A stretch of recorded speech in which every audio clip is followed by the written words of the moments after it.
Hey y'all, thanks for tuning in to Outdoor Indoor Texan. Today we're going to be making chicken fried venison. Now deer meat sometimes gets a bad rap for being tough and gamey, which, don't even get me started, I could argue about that for hours. But if you're cooking deer meat for a group that may include a few guests like that, the chicken fry method is a foolproof crowd pleaser. First thing you're going to need is a portion of venison backstrap, or one of the smaller roast muscle groups found in the hindquarters. I'm using backstrap because I'm scraping the bottom of my freezer as we make our way through last season's meat. But this recipe is designed to make even far tougher muscles tender to the bite. Take a knife and cube your meat into roughly 1-inch sized pieces. Keeping the bite smaller will directly lend to improving the tenderness. So if you're working with backstrap, you can get away with slightly larger chunks. But if this is sirloin or bottom round roast, 1-inch cubes will do wonders. Now place your meat into a large Ziploc bag. And then cover everything with Italian dressing. I'm using a homemade dressing that my wife makes, which is fantastic, but the store-bought will work fine if you don't want to be all extra. Now simply let the meat marinate for a couple hours up to overnight. The longer the better.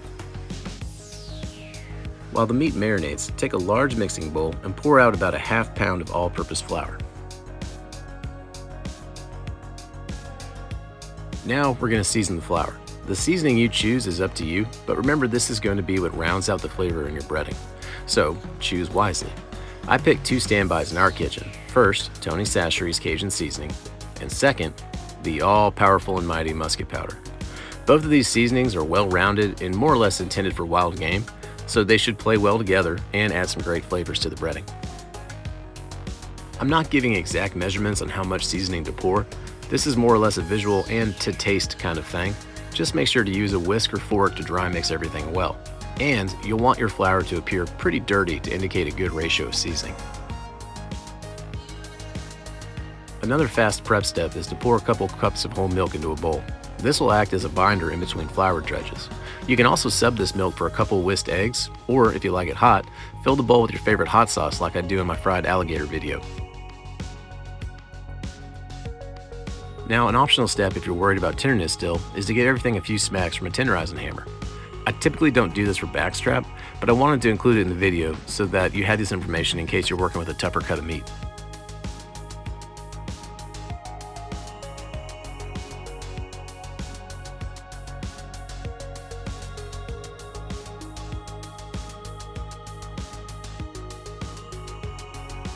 Now it's time for dredging. Simply drop the venison into the seasoned flour and cover each piece really well. Make sure to note that I'm trying to keep everything on one side of the bowl.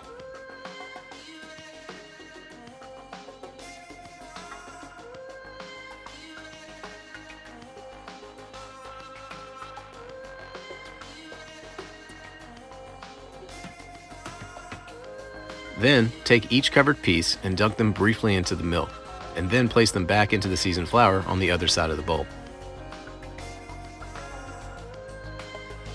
The last step in dredging is just mixing everything up well, ensuring that each piece has a nice coating for breading.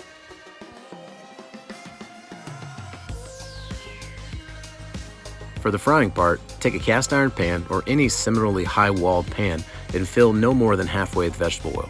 I'm frying with canola oil, but just about any high smoke point vegetable oil will suffice. Heat your oil until a small dash of flour sizzles on the surface. For my setup, that's usually around medium heat. If you have an oil thermometer, you're aiming for somewhere between 350 and 375. Also, a quick safety Steve moment. Hot oil is extremely dangerous for a number of reasons. A big one is fire hazard. If your oil starts to smoke, cut the heat, let it cool, and start over at a lower setting. Now it's time to fry. Use tongs or a slotted spoon to gently place your venison into the oil. Let them fry until they float to the surface or appear golden brown. Practice makes perfect here, but roughly speaking, they should be done in about 3 to 5 minutes.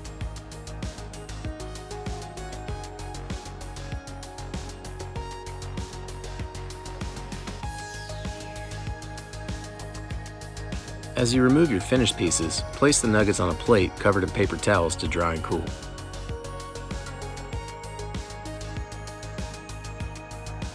And just like that, you're done and ready to dig in. Once you master the concept of hot oil frying, this recipe really isn't terribly hard to throw together. What you end up with is a delicious steak finger type venison nugget that, thanks to all your hard work, has a great overall flavor and bite.